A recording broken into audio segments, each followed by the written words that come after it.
నేను మేకపోతుల నరేందర్ గౌడ్, తెలంగాణ బీసీ సంక్షేమ సంఘం స్టేట్ ప్రెసిడెంట్.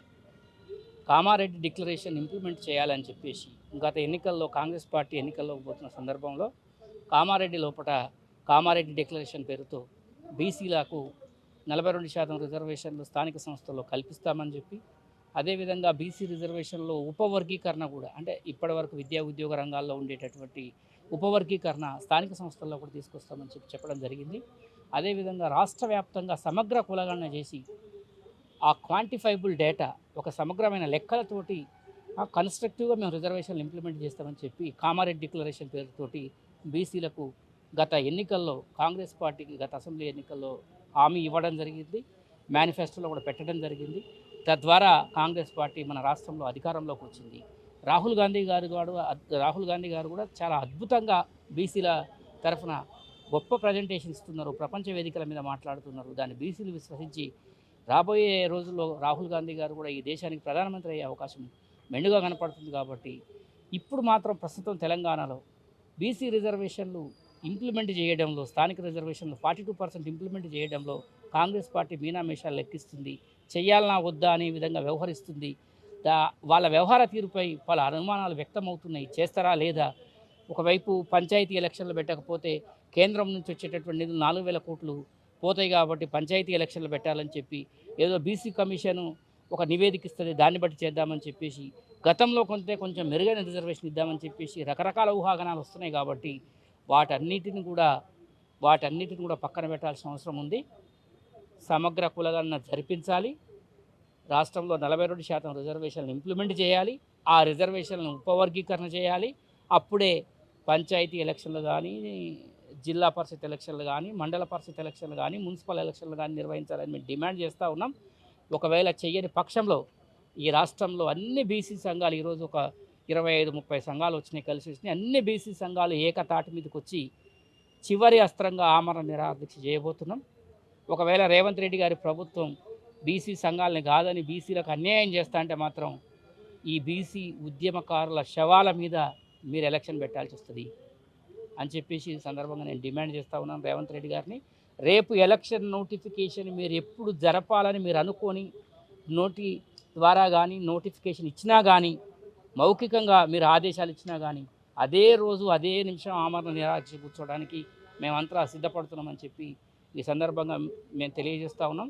ఇప్పటికే 42 మంది రెడీ అయ్యారు. ఈరోజు ఈ నిమిషం వరకు జిల్లాలలో, నియోజకవర్గ స్థాయిలో, మండల స్థాయిలో, గ్రామ స్థాయిలో అనేకులు. ఎందుకంటే సర్పంచులు, ఎంపీటీసీలు, జెడ్పీటీసీలు అనేక మంది కావాలని మా నాయకులు కోరుకుంటున్నారు. వాళ్ళంతా రిలే నిరాదీక్షలు చేస్తారు, నిరసనలు చేస్తారు. వాళ్ళని కంట్రోల్ చేయడం మీ అధికార యంత్రాంగం వల్ల కాదు. మేము ముందస్తుగా మీకు విజ్ఞప్తి చేస్తూ ఉన్నాం అనుకోండి, హెచ్చరిస్తున్నాం అనుకోండి. చెయ్యి దాటిపోక ముందల్ని బీసీ సమస్యల పట్ల, బీసీ రిజర్వేషన్ల పట్ల మీరు స్పందించి పెద్దన్న పాత్ర తీసుకొని పరిష్కరించాలని చెప్పి విజ్ఞప్తి చేస్తుంది. సుప్రీంకోర్టులో ఇబ్బంది అవుతుందనేది గతంలో తీర్పు ఉన్నది. సుప్రీంకోర్టులో ఏమి ఇబ్బంది కాదు. మంచి అడ్వకేట్ని పెట్టి ఎన్నో కేసులల్లో సుప్రీంకోర్టే చెప్పింది, క్వాంటిఫైబుల్ డేటా అంటే ఖచ్చితమైన జనాభా లెక్కలు ఉంటే మీరు రిజర్వేషన్ పెంచుకోవచ్చు అని చెప్పింది. గతంలో ఇచ్చిన కేసు మీద రివ్యూ పిటిషన్ పోవచ్చు. ఒక మంచి అడ్వకేట్ని పెట్టి ఈ రాష్ట్రంలో ఇప్పుడు మన బీహార్లో 63% బీసీలు ఉన్నారని మొన్న తేలింది. 63% బీసీలు ఉన్నప్పుడు 42% రిజర్వేషన్ పెంచుకోవచ్చు. రాహుల్ గాంధీ గారు కూడా అనేక పర్యాయాలు ఏం చెప్పారు, ఈ దేశంలో రిజర్వేషన్ 75% తీసుకుపోతాను, అగ్రకుల పేదలకు 10, బీసీలకు 42, ఎస్సీలకు 15, ఎస్టీలకు 10, ఈ విధంగా చెప్పిండు కదా. మీ అధినాయకుడు ఇచ్చినటువంటి వాగ్దానాన్ని నెరవేర్చడంలో రాహుల్ గాంధీ గారు ముందుండాలి కదా. అదేమీ లేదు, అది కుంటి సాకులు చెప్పొద్దు మాకు. అది తప్పుడు ప్రచారం అది. లేదు మేము ఇవ్వడానికి కుదరదు, అవన్నీ కూడా కాదు. నువ్వు ప్రయత్నం చేయి. ఫస్ట్ నీ ప్రయత్నం ఉండాలి కదా.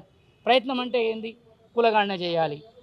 కులగణన చేయడం నీకు ఇబ్బంది అయింది అనుకోండి, సరే మేమందరం ఒక విజ్ఞప్తి చేస్తున్నాం, అప్పీల్ చేస్తున్నాం. గతంలో కేసీఆర్ గవర్నమెంట్లో కేసీఆర్ సమగ్ర కుటుంబ సర్వే అని చేసిండు.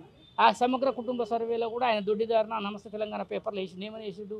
బీసీలు 58% ఉన్నారు. ఆ లెక్కలతో చెయ్యి. చేసింది ఉంది కదా, అసలు లేకుండా అయితే లేదు. ఇప్పుడు 58% రిజర్వేషన్, మీరు 58% బీసీ పాపులేషన్ ఉందనేది ఆయన ఇప్పుడు 2015లో చేసిండు. ఆ 2015 లెక్కల ప్రకారం నువ్వు చెయ్యి, తప్పేముంది? ఏది చేయకుండా అనేక రకాల కుంటి సాకులు చెప్తూ ఎట్లా తప్పించుకోవాలి? దీని నుంచి ఎట్లా బయటపడాలి అనేటటువంటి ధోరణి కనపడుతుంది. దీంట్లో ముఖ్యంగా మీ కాంగ్రెస్ పార్టీకి సంబంధించిన జానారెడ్డి గారే ఆనాడు స్వప్నారెడ్డి గారితో కేసు ఇప్పించారు అనేటటువంటి బదనాంగా ఉంది. జానారెడ్డిని మీరు పక్కన పెట్టుకోకుండా జర ఆయన పక్కన పెట్టి మీ పక్కన లేకుండా జానారెడ్డి కొడుకుల్ని చూసుకుంటే మంచిది, మీ పార్టీకే మంచిది. ఎందుకంటే ఆయన బీసీల వ్యతిరేకి జానారెడ్డి గారు, గుత్తా సుఖేందర్ రెడ్డి గారు వీళ్ళంతా కూడా బీసీల వ్యతిరేకులు. ఇలా ఉత్తమ్ కుమార్ రెడ్డి వీళ్ళంతా బీసీ వ్యతిరేకులు కాబట్టి వాళ్ళని దగ్గర రానియకుండా రేవంత్ రెడ్డికి కొంచెం మంచి పేరు ఉంది. రేవంత్ రెడ్డి పేరు చూసి ఈ రాష్ట్రంలో ఓట్లు వేసిరు.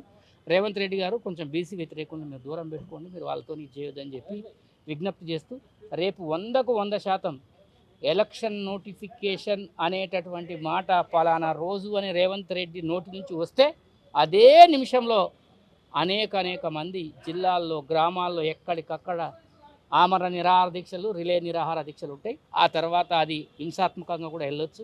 రాష్ట్రం అగ్నిగుణం అయ్యేటటువంటి పరిస్థితి కూడా కనపడుతుంది. కాబట్టి ప్రభుత్వం దీన్ని ముందే, కాకపోతే మీరు ఇంటెలిజెన్స్తో చేయించుకోండి, సర్వే చేయించుకోండి. మేము అబద్ధం చెప్పాల్సిన అవసరం లేదు, మిమ్మల్ని బెదిరియాల్సిన అవసరం లేదు. ఇది ఒక్కళ్ళ సమస్య కాదు, 2.5 కోట్ల మంది బీసీల సమస్య. కాబట్టి అందులో 10% వాళ్ళు రియాక్ట్ అయినా కూడా 25 లక్షల మంది రోడ్డు మీదకి వస్తారు. 25 లక్షల మందిని ఆపేటటువంటి యంత్రాంగం నీ దగ్గర ఉందా? 10% చెప్తున్నాను నేను. 25 లక్షల మంది ఆపే యంత్రాంగం నీ దగ్గర ఉందా? పోనీ 5%, 10 లక్షల మందిని ఆపే యంత్రాంగం నీ దగ్గర ఉందా? లేదు. కాబట్టి ముందస్తు జాగ్రత్త పడి బీసీలతోటి బీసీ రిజర్వేషన్లు ఎవరి వాళ్ళకి చేస్తేనే మీకు క్షేమదాయకం అని చెప్పి సందర్భంగా నేను విజ్ఞప్తి చేస్తున్నా రాష్ట్ర ప్రభుత్వానికి.